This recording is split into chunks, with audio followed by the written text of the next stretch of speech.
Hi എല്ലാവർക്കും നമസ്കാരം. നമ്മുടെ പുതിയൊരു വ്ളോഗിലേക്ക് എല്ലാവർക്കും സ്വാഗതം. അപ്പോൾ സാറ്റർഡേ എടുത്തിട്ടുള്ള വീഡിയോ ആണ്. മോർണിംഗ് ടു നൈറ്റ് റുട്ടീനാണ് കാണിക്കുന്നത്. അപ്പോൾ ഫുൾ ഡേ ഇൻ മൈ ലൈഫാണ് കേട്ടോ.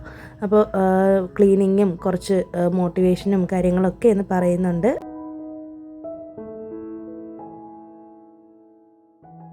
അപ്പോൾ രാവിലെ തന്നെ എഴുന്നേറ്റിട്ട് ഞാൻ നമ്മുടെ ഗാർഡനിലേക്കൊക്കെ വന്നിട്ടുണ്ട്. അപ്പോൾ രാവിലെ ആമിക്ക് ഇന്ന് സ്കൂളുള്ള ദിവസമാണ്. അപ്പോൾ ഹാഫ് ഡേ ആണ്. ഉച്ചയ്ക്ക് 12:30 വരെയാണ് അവർക്ക് ക്ലാസ്സുള്ളത്. അപ്പോൾ ആമി രാവിലെ സ്കൂളിലേക്ക് പോയതിന് ശേഷമാണ് ഞാൻ മേലേക്ക് കയറിയത്. അപ്പോൾ എന്നത്തെയും പോലെ തന്നെ തുണിയൊക്കെ കഴുകി വിരിക്കാനായിട്ടാണ് വന്നിട്ടുള്ളത്. നല്ല ക്ലൈമറ്റ് ആയിരുന്നു കേട്ടോ, നല്ല വെയിലൊക്കെ ആയിരുന്നു. പിന്നെ ഇവിടെ നമ്മുടെ ചെന്നൈയിൽ ഇപ്പോൾ മഴയൊക്കെ തുടങ്ങിയിട്ടുണ്ട്. അപ്പോൾ നല്ല ക്ലൈമറ്റൊക്കെയാണ്, അധികം അങ്ങനെ ചൂടൊന്നും ഇല്ല. എന്തായാലും ആമി സ്കൂളിൽ പോയിട്ട് വരുന്നതിനിടയിൽ ഞാൻ കുറച്ച് ക്ലീനിങ് ഒക്കെ ചെയ്യാമെന്ന് വിചാരിച്ചു. അപ്പോൾ കുറേ നാളായിട്ട് വിചാരിക്കുന്നതാണ്, നമ്മുടെ ഈ ബെഡ്റൂമിലാണെങ്കിൽ ഇതുപോലെ അടിഭാഗത്തായിട്ട് കുറേ സാധനങ്ങൾ ഇങ്ങനെ വലിച്ചു വാരി ഇട്ടേക്കായിരുന്നുണ്ട്. നമ്മൾ ഈ മറ്റേ കബോർഡ് വർക്ക് ചെയ്ത സമയത്ത് വാരി ഇട്ടതാണ്. അപ്പോൾ അതൊക്കെ എന്നെടുത്ത് ഒതുക്കാമെന്ന് വിചാരിച്ചു. കുറേ നാളായിട്ട് വിചാരിക്കുന്ന കാര്യമാണ്. അപ്പോൾ ഈ പഴയ ബെഡൊക്കെ എന്നെടുത്ത് മടക്കിയിട്ട് നമ്മുടെ കെറ്റലിൻ്റെ അടിയിലോട്ട് വെക്കാമെന്ന് വിചാരിച്ചു. നമുക്ക് വേറെ സ്പേസ് ഒന്നുമില്ല, ഉള്ള സ്പേസിലാണ് മാക്സിമം എല്ലാം കൂടി അഡ്ജസ്റ്റ് ചെയ്ത് വെക്കുന്നത്. ഈ കട്ടിലിൻ്റെ കാലിൻ്റെ അടിഭാഗത്ത് വെക്കുമ്പോഴത്തേനും അതൊരു വൃത്തികേടായിട്ട് തോന്നി. പിന്നെ മാത്രമല്ല, കട്ടിലിൻ്റെ അടിഭാഗത്ത് കുറേ അധികം സാധനങ്ങൾ വെച്ചിട്ടുണ്ട്. ഇത് കവറുകളിൽ കെട്ടി വെച്ചേക്കുന്നതില്ലേ, നമ്മുടെ പഴയ ഡ്രസ്സസ് ഉണ്ടല്ലോ, അത് പാകമാവാത്ത ഡ്രസ്സുകൾ എൻ്റെയും ആമിയുടേതൊക്കെ ഓരോ ചാക്കിലായിട്ടും കവറിലായിട്ടൊക്കെ വെച്ചേക്കുന്നതാണ്. അപ്പോൾ ഇവിടെ ഇങ്ങനെ ഓർഫനേജിൽ നിന്ന് ആൾ വരുമ്പോഴത്തേനും ഞങ്ങളിങ്ങനെ എടുത്ത് കൊടുക്കാറുണ്ട്. അപ്പോൾ ചെറുതാകുന്ന ഡ്രസ്സുകൾ അനുസരിച്ച് നല്ല ഡ്രസ്സുകൾ നോക്കിയിട്ട് മടക്കി വെച്ചേക്കും. അവരിങ്ങനെ 6 മാസത്തിലൊരിക്കലാണ് വരുന്നത്. അപ്പോൾ ഒരുപാട് അങ്ങനെ ഡ്രസ്സൊന്നും വാങ്ങി കൂട്ടി ഞങ്ങളങ്ങനെ വീട്ടിൽ വെക്കാറില്ല. ഞങ്ങളുടെ ഒരു അലമാരയ്ക്കുള്ളിൽ നിൽക്കുന്ന കണക്കിനുള്ള ഡ്രസ്സുകൾ മാത്രമാണ് വാങ്ങാറുള്ളൂ. എൻ്റെയും ഹസ്ബൻഡിൻ്റെയും ആമിയുടെയും ഡ്രസ്സെല്ലാം ഈ ഒരു അലമാരയിലാണ് വെക്കുന്നത്. അപ്പോൾ ഒരുപാട് ഡ്രസ്സുകൾ അങ്ങനെ വാങ്ങി കൂട്ടുന്നൊരു ശീലം ഞങ്ങൾക്ക് ഇല്ല. അപ്പോൾ ചെറുതാകുന്നതിനനുസരിച്ച് ഇങ്ങനെ മാറ്റി വെച്ചേക്കും. എന്നിട്ട് ഇതുപോലെ ഓർഫനേജിൽ കൊടുക്കുകയാണ് ചെയ്യുന്നത്. പിന്നെ കൈയോടെ തന്നെ ആ ഒരു ഹസ്ബൻഡ് വർക്ക് ചെയ്യുന്ന ഒരു വർക്കിംഗ് ടേബിളും അതിൻ്റെ അടിഭാഗമൊക്കെ ഒന്ന് ക്ലീൻ ചെയ്യാമെന്ന് വിചാരിച്ചു. ശരിക്കും ഞാൻ നാട്ടിൽ പോയിട്ട് വന്നിട്ട് ഒരു തവണ ഒന്ന് ക്ലീൻ ചെയ്തതാണ്. അതിനുശേഷം പെട്ടെന്ന് തന്നെ അഴുക്കൊക്കെ പിടിച്ചിട്ടുണ്ട്. അപ്പോൾ ഞാൻ എപ്പോഴും വിചാരിക്കും, മിക്കവാറും മടിയാണ് ഇതൊക്കെ ചെയ്യാനായിട്ട്. പക്ഷേ ചെയ്യാനായിട്ട് തുടങ്ങുകയാണെങ്കിൽ നല്ല എനർജറ്റിക് ആയിട്ടിരുന്ന് ചെയ്യുകയും ചെയ്യും. അപ്പോൾ ക്ലീനിങ് ചെയ്യാനായിട്ടൊരു സ്റ്റാർട്ടിങ് ട്രബിളുണ്ട് എപ്പോഴും എനിക്ക്. ചില ദിവസങ്ങളിൽ ഒന്നും തന്നെ ചെയ്യാനായിട്ട് തോന്നത്തില്ല. ചിലപ്പോൾ നല്ല രീതിയിൽ തന്നെ ക്ലീനിങ് ഒക്കെ ചെയ്ത് അന്നത്തെ ദിവസം അതിന് വേണ്ടിയിട്ട് തന്നെ മാറ്റി വയ്ക്കും. പിന്നെ രാവിലെ തന്നെ ആമി സ്കൂളിൽ പോയതുകൊണ്ട് കുക്കിംഗ് എല്ലാം കഴിഞ്ഞല്ലോ, അതുകൊണ്ട് പിന്നെ കുഴപ്പമൊന്നുമില്ല. പിന്നെ നമ്മുടെ വീടിനുള്ളിൽ തന്നെ എല്ലാ ചുവരുകളും വൃത്തികേടാക്കി വെച്ചേക്കാണ്. ആമി ഇങ്ങനെ വരച്ചും കുറിച്ചും ഒക്കെ വെച്ചിട്ടുണ്ട്. അപ്പോൾ അതൊക്കെ ഒന്നും കൂടി പെയിൻ്റ് അടിക്കണമെന്നുണ്ട്. അപ്പോൾ ആമി ഇച്ചിരി ഒന്ന് വലുതായാലേ അതിനൊക്കെ പറ്റുള്ളൂ. അപ്പോൾ ഞാൻ ഉദ്ദേശിക്കുന്നത് ഈ റൂമിലൊന്ന് വാൾപേപ്പർ ഒട്ടിക്കാമെന്നാണ്. അപ്പോൾ ഓൺലൈനിൽ അത് നോക്കിയിട്ട് ഒരു വാൾപേപ്പർ മേടിച്ച് ഒട്ടിക്കണം. അപ്പോൾ എൻ്റെ ഫ്രണ്ട് അഞ്ചു ഉണ്ടല്ലോ, അവളാണ് എനിക്കിങ്ങനെ ഇങ്ങനെ ഐഡിയ ഷെയർ ചെയ്തത്. പിന്നെ ഇതിങ്ങനെ ഞാൻ ക്ലീൻ ചെയ്യുന്നതിനിടയിൽ ഹസ്ബൻഡിൻ്റെ കുഞ്ഞിലത്തെ ഫോട്ടോയാണ്. കുറേ വർഷമായി, 10-30 വർഷത്തിന് മേലെ പഴക്കമുള്ളൊരു ഫോട്ടോയാണ് കേട്ടോ. അപ്പോൾ ഇത് ഇങ്ങനെ തറയിൽ വീണ് പൊട്ടിപ്പോയിട്ട് ഗ്ലാസ്സൊക്കെ ഇങ്ങനെ തറയിൽ വീണ് ഉടഞ്ഞു പോയി. പിന്നെ അതൊക്കെ ഒന്ന് ഞാൻ ക്ലീൻ ചെയ്തെടുത്ത് മാറ്റി വെച്ചിട്ടുണ്ട്. ഗ്ലാസ്സൊക്കെ ഇങ്ങനെ പൊട്ടിപ്പോകുന്ന സമയത്ത് ഞാനൊരു പേപ്പറിലോട്ടാക്കിയിട്ട് നന്നായിട്ട് ഒന്ന് മടക്കി പൊതിഞ്ഞെടുത്തിട്ട് പിന്നെ കുറേ കവറുകളിലാക്കി കെട്ടിയിട്ടിട്ട് ആളൊഴിഞ്ഞ സ്ഥലത്ത് കൊണ്ടുപോയി കളയുകയാണ് ചെയ്യുന്നത്. അപ്പോൾ പിന്നെ കുറേ നേരം അതിൻ്റെ പുറകിലോട്ടായി. പിന്നെ ഈ ഒരു ചെറിയ ഷെൽഫിലിരിക്കുന്നതെന്ന് വെച്ചിട്ടുണ്ടെങ്കിൽ നമ്മുടെ മരുന്നുകളൊക്കെ ഉണ്ടല്ലോ, അതൊക്കെയാണ്. അപ്പോൾ ഞാനിങ്ങനെ ഒരു 3-4 മാസം കഴിയുമ്പോഴത്തേനും പഴയ മരുന്നുകളൊക്കെ എടുത്ത് കളയും. മാക്സിമം പുതിയ മരുന്നുകൾ തന്നെയാണ് വാങ്ങി കൊടുക്കാറുള്ളത് ആമിക്ക്. അങ്ങനെ ഒരുപാട് പഴക്കമുള്ള മരുന്ന് ഞാനങ്ങനെ വീട്ടിൽ വെച്ചേക്കാറില്ല കേട്ടോ. ഞങ്ങൾക്കുള്ളതാണെങ്കിലും ആമിയുടേതാണ് മെയിനായിട്ടുള്ളത്.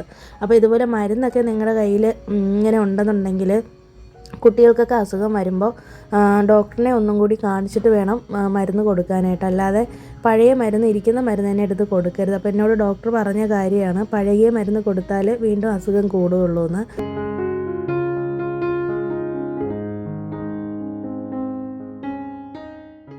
അങ്ങനെ പിന്നെ അത് കഴിഞ്ഞിട്ട് ഈവനിങ് ആയപ്പോഴത്തേനും ആമി സ്കൂൾ വിട്ട് വന്നു. ഉച്ച ആയപ്പോഴത്തേനും ആമി സ്കൂൾ വിട്ട് വന്നിട്ടുണ്ട്. പിന്നെ ഞാൻ വൈകുന്നേരമാണ് വീഡിയോ എടുത്തിട്ടുള്ളത്.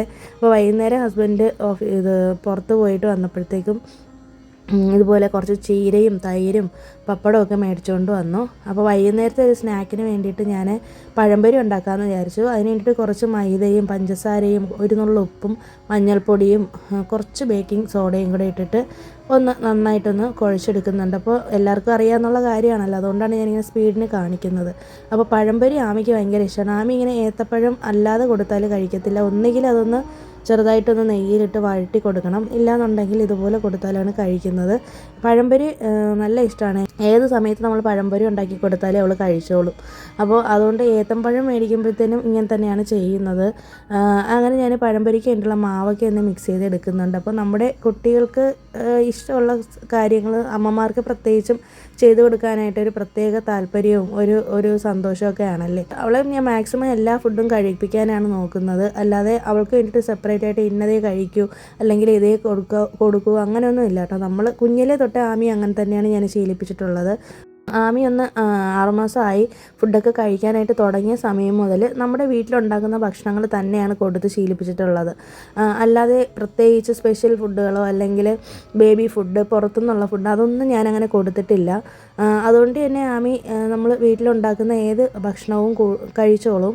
അങ്ങനെ പ്രത്യേകിച്ച് ഒരു ഇഷ്ടവും അങ്ങനെയൊന്നുമില്ല. പിന്നെ കൂടുതലും വെറൈറ്റി റൈസൊക്കെയാണ് ഇഷ്ടം. നമ്മുടെ ഷോർട്സിനകത്ത് ഞാൻ ഡെയിലി ഇതുപോലെ സ്കൂളിൽ കൊണ്ടുവന്ന ലഞ്ച് ബോക്സിൻ്റെയൊക്കെ വീഡിയോ ഇടാറുണ്ട്. അപ്പോൾ നിങ്ങൾ കണ്ടിട്ടില്ലെങ്കിൽ ഒന്ന് കണ്ടു നോക്കിയാൽ മതി. പിന്നെന്താ, ചായയും കൂടി ഇടുന്നുണ്ട്. ചായ ഞങ്ങളങ്ങനെ ഇടാറില്ല, വല്ലപ്പോഴുമാണ് ഉണ്ടാക്കുന്നത്. അങ്ങനെ ഇന്നെന്തായാലും പഴംപൊരി ഉണ്ടാക്കുമല്ലേ ഇന്നെന്തായാലും, അതുകൊണ്ട് ചായയും കൂടി ഇടാമെന്ന് വിചാരിച്ചു. അപ്പോൾ ചായ ഇടുന്ന സമയത്ത് ഒരു ഏലക്ക കൂടി ചതച്ചിടുവാണെങ്കിൽ നല്ലതാണ്. അങ്ങനെ ഞാൻ പഴംപൊരിയൊക്കെ ഉണ്ടാക്കി. അപ്പോൾ നേന്ത്രക്കായ ഞാൻ 2ആയിട്ട് കട്ട് ചെയ്തിട്ട് സ്ലൈസ് ചെയ്തെടുക്കുകയാണ് ചെയ്തത്. അപ്പോൾ ഇന്ന് എന്തായാലും ചായ ഇടാമെന്ന് വിചാരിച്ചിട്ട് അങ്ങനെ ഞങ്ങൾ വൈകുന്നേരം ചായ കുടിക്കുകയാണ്. അപ്പോൾ ഞങ്ങൾക്ക് എല്ലാവർക്കും കൂടി ഒരുമിച്ചിരുന്ന് സംസാരിക്കാനും ഞങ്ങളുടെ കുറച്ച് നമുക്ക് വേണ്ടിയുള്ളൊരു അസ് ടൈം എന്നൊക്കെ പറയാം, അങ്ങനെ കിട്ടുന്നൊരു സമയമാണിത്, ഈവനിങ് ടൈം എന്ന് പറയുന്നത്. പിന്നെ ഇന്ന് സാറ്റർഡേ ആയതുകൊണ്ട് തന്നെ ഹസ്ബൻഡിന് ഡ്യൂട്ടിക്ക് പോകണ്ട, ഓഫീസിൽ പോകണ്ട. സാറ്റർഡേ സൺഡേ അവർക്ക് ഓഫാണ്.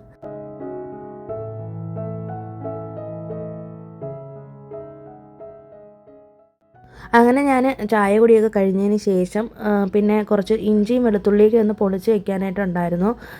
അതൊക്കെ ഒന്ന് പൊളിച്ചെടുക്കുന്നുണ്ട്. കാരണം വെളുത്തുള്ളി ഇഞ്ചി പേസ്റ്റ് ഞാൻ എപ്പോഴും അരച്ച് വെക്കാറാണുള്ളത്, പുറത്തുനിന്നും അങ്ങനെ മേടിക്കാറില്ല. അപ്പോൾ അതിന് വേണ്ടുന്ന വെളുത്തുള്ളിയും ഇഞ്ചിയൊക്കെ ഞാനൊന്ന് ഇതുപോലെ പൊളിച്ച് കഴുകി എടുത്തിട്ട് ഒന്ന് അരച്ചെടുക്കണം. അപ്പോൾ ഞാൻ ഇതിലേക്ക് കുറച്ച് സൺഫ്ലവർ ഓയിലും കുറച്ച് മഞ്ഞൾപ്പൊടിയും കൂടി ഇട്ടിട്ടാണ് അരച്ചെടുക്കുന്നത്. ഇങ്ങനെ ചെയ്യുമ്പോഴത്തേനും കുറേ നാൾ കേടാവാതിരിക്കുകയും ചെയ്യും. നമ്മുടെ ഫ്രിഡ്ജിൻ്റെ ഡോറിൽ ഒരു കണ്ണാടി ഗ്ലാസ്സിനകത്ത് ഇട്ട് വെച്ചേക്കുവാണെങ്കിൽ, ഒരു ചില്ല് കുപ്പിയിലിട്ട് വെക്കുകയാണെങ്കിൽ കുറേ നാൾ ഇരിക്കുകയും ചെയ്യും കേട്ടോ. ആ ഒരു സ്മെല്ലിനൊന്നും വ്യത്യാസം വരത്തില്ല. ചിലപ്പോൾ ഞാനിങ്ങനെ നല്ലെണ്ണയാണ് യൂസ് ചെയ്യുന്നത്. നല്ലെണ്ണ യൂസ് ചെയ്തിട്ട് അരയ്ക്കുകയാണെങ്കിൽ ബിരിയാണിക്കൊക്കെ എടുക്കുമ്പോഴത്തേനും ടേസ്റ്റിനൊരു വ്യത്യാസം പോലെ തോന്നാറുണ്ട്. അതുകൊണ്ട് ഞാനിപ്പോൾ സൺഫ്ലവർ ഓയിലാണ് ഒഴിക്കുന്നത്. അപ്പോൾ ഇത് നല്ല ഫൈനായിട്ടൊന്ന് അരച്ചെടുക്കുന്നുണ്ട്. പിന്നെ ഇതിനകത്ത് ഞാൻ വെള്ളമൊന്നും യൂസ് ചെയ്തില്ല, എണ്ണയും മഞ്ഞൾപ്പൊടിയും മാത്രമാണ് ഇടുന്നത്. അപ്പോൾ ഇങ്ങനെ ഇട്ടാൽ തന്നെ നല്ല കറക്റ്റായിട്ട് കിട്ടും. ഞാനിപ്പോൾ ഏകദേശം ഒരു 3 ആഴ്ചയ്ക്ക് മേലെ യൂസ് ചെയ്യും. ഞാനിങ്ങനെ ഒരുപാട് ഇങ്ങനെ അരച്ച് വയ്ക്കത്തില്ല കേട്ടോ. ഒന്നാമത്തെ കാര്യം വെളുത്തുള്ളിയൊക്കെ പൊളിക്കാനുള്ള മടി തന്നെയാണ് കാരണം. പിന്നെ കുറച്ച് മുഴുവൻ വെളുത്തുള്ളി ഇതുപോലെ പൊളിച്ച് വെച്ചേക്കും. എന്തെങ്കിലും മോര് കറിയോ അല്ലെങ്കിൽ എന്തെങ്കിലുമൊക്കെ കറി ഉണ്ടാക്കുമ്പോഴത്തേനും നമുക്ക് ഇതുപോലെ ഇടാമല്ലോ, അതിന് വേണ്ടിയിട്ടാണ്. ഇതൊക്കെ ഞാൻ പ്രിപ്പറേഷൻസ് നേരത്തെ ചെയ്ത് വെച്ചേക്കും. എല്ലാം കൂടി സമയത്തിന് കിടന്ന് ചെയ്യാനായിട്ട് നിൽക്കത്തില്ല കേട്ടോ. എപ്പോഴും ഞാനിങ്ങനെ ഫ്രിഡ്ജിൽ സ്റ്റോർ ചെയ്ത് വെച്ചേക്കും. ഇഞ്ചി വെളുത്തുള്ളി പേസ്റ്റും അതുപോലെ വെളുത്തുള്ളി പൊളിച്ചത്. പിന്നെ ചെറിയ ഉള്ളി അങ്ങനെ പൊളിച്ച് വെക്കാറില്ല, ഫ്രിഡ്ജിൽ അങ്ങനെ വെക്കാനായിട്ട് പാടില്ലല്ലോ, അതുകൊണ്ടാണ്. പിന്നെ ഇത് നമ്മുടെ ബനാനയുടെ ഷേപ്പിലുള്ള ഒരു ഫ്രിഡ്ജ് മാഗ്നറ്റാണ്. അന്ന് നമ്മൾ VR മാളിൽ പോയപ്പോഴത്തേനും നമുക്ക് കിട്ടിയെന്ന് പറഞ്ഞില്ലേ ഗെയിം കളിച്ചപ്പോൾ, അതിൻ്റെ സംഭവമാണ്. ചീര മേടിക്കുമ്പോഴത്തേനും ഞാൻ എപ്പോഴും കൈയോടെ തന്നെ ഇങ്ങനെ നന്നായിട്ട് കഴുകി ക്ലീൻ ചെയ്ത് കട്ട് ചെയ്ത് വെക്കാറാണുള്ളത്. നാളത്തേക്ക് അങ്ങനെ മാറ്റി വെക്കാറില്ല. കാരണം ഫ്രിഡ്ജിൽ നമ്മൾ ചീര കൊണ്ടുവന്ന് ഇങ്ങനെ വെക്കുമ്പോഴത്തേനും പെട്ടെന്ന് അഴുകി പോകാനുള്ള ചാൻസ് ഉണ്ട്. ഇനിയിപ്പോൾ എത്ര നല്ല ഫ്രഷ് ചീരയെന്ന് പറഞ്ഞാൽ, അതുകൊണ്ട് തന്നെ കിട്ടിയാൽ ഉടനെ തന്നെ ഞാനിങ്ങനെ നന്നായിട്ട് കുറേ വെള്ളത്തിലൊന്ന് കഴുകിയെടുക്കും. ഒരുപാട് മണ്ണും അഴുക്കൊക്കെ കാണും. അപ്പോൾ അതുകൊണ്ട് തന്നെ നല്ലതായിട്ട് കഴുകിയെടുത്തതിന് ശേഷം ഇതുപോലൊന്ന് തോരാനായിട്ട് ഒരു പാത്രത്തിലേക്ക് വെച്ചേക്കും കേട്ടോ. അതിന് ശേഷമാണ് നന്നായിട്ട് തോർന്നതിന് ശേഷം നൈറ്റൊക്കെയാണ് ഞാൻ കട്ട് ചെയ്ത് കുറേ ബോക്സുകളിലാക്കിയിട്ട് ഫ്രിഡ്ജിലേക്ക് വെക്കുകയാണ് ചെയ്യുന്നത്. അങ്ങനെ നമ്മുടെ ചീരയൊക്കെ ഒന്ന് കഴുകി ക്ലീൻ ചെയ്ത് വെച്ചിട്ടുണ്ട്. പിന്നെ പാത്രങ്ങൾ കഴുകാനുണ്ട്. ആ ഒരു സമയത്തിനുള്ളിൽ നമുക്ക് കുറച്ച് കാര്യങ്ങളൊക്കെ സംസാരിക്കാം. പൊതുവേ നമ്മളിങ്ങനെ പുറമോടി നോക്കിയിട്ട് ആളുകളെ ജഡ്ജ് ചെയ്യുന്ന ആളുകളാണല്ലേ. ഞാൻ ഉൾപ്പെടെ അങ്ങനെ തന്നെയാണ്. ഞാനും ഇതുപോലെ ഒരാളിൻ്റെ രൂപം കണ്ടു കഴിഞ്ഞിട്ടുണ്ടെങ്കിൽ പെട്ടെന്ന് ഞാനിങ്ങനെ ഇങ്ങനെ ആ ആളിനെ കുറിച്ച് ഒരു പ്രീ ജഡ്ജ്മെൻറ്റ് ചെയ്ത് വെക്കാറുണ്ടായിരുന്നു മുന്നേയൊക്കെ. അപ്പോൾ ഇപ്പോഴാണ് എനിക്ക് മനസ്സിലായത്, ഒരാളുടെ വേഷം കണ്ടിട്ടോ അല്ലെങ്കിൽ അയാളുടെ ഒരു പുറമേയുള്ള ഒരു കാര്യം കണ്ടിട്ടോ ഒന്നും നമ്മൾ അയാളെ വിലയിരുത്തേണ്ട കാര്യമില്ല എന്നുള്ളത്. ചിലപ്പോൾ നമ്മൾ ഭയങ്കര മോശമാണ് അല്ലെങ്കിൽ ആ ആൾ ശരിയല്ല എന്ന് വിചാരിക്കുന്ന ഒരാൾ ചിലപ്പോൾ ഭയങ്കര പാവമായിരിക്കും, ചിലപ്പോൾ നല്ല ക്യാരക്ടറുള്ള ഒരാളായിരിക്കും. നമ്മൾ ഏതൊരാളിനോടും അടുത്ത് കഴിയുമ്പോഴാണ് നമുക്ക് മനസ്സിലാവുള്ളൂ അയാൾ ഏത് തരക്കാരാണെന്നുള്ളതല്ലേ.